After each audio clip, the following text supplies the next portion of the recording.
उद्या ना राखी होती म्हणून ना आज संध्याकाळी आम्ही निघालो राखी घेण्यासाठी मार्केटमध्ये. तसा तर आमचा जो दिवस आहे ना तो रात्रीच उगवतो. कधी मार्केटमध्ये जायचं म्हटलं तर दुपारच्या वेळी कधीच जाणं होत नाही.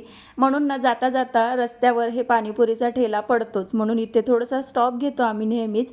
आणि रिधूला काय झालं होतं माहिती नाही, तो ना कुत्र्याकडे बघून आपोआपच भुभू करायला लागला. आणि स्मितूचं तर वेगळंच काहीतरी चाललेलं होतं, तो न लपून लपून पाणीपुरी खात होता. मीही पाणीपुरी घेतली आणि आम्ही समोर निघालो राख्या घेण्यासाठी. आता दिवस होता शेवटचा, म्हणजे उद्या राखी, त्याच्यामुळे ना सगळा स्टॉक जो आहे तो लिमिटेड होता. जशी पाहिजे तशी काही मिळाली नाही, पण जे होती तेच आम्ही घेऊन वापस आलो. आणि त्याच्यानंतर दुसरा दिवस म्हणजे की राखीचा दिवस आणि शनिवारसुद्धा होता, म्हणून यांना म्हटलं की कटिंग करायला आज काही तुम्ही दिवसावर जाऊ नका, तसं पण शनिवार आहे. पण हे बोलते की आम्ही फोर्सातलं, आम्हाला काही जमत नाही, असं तसं करून सकाळीने भरपूर उशीर झाला.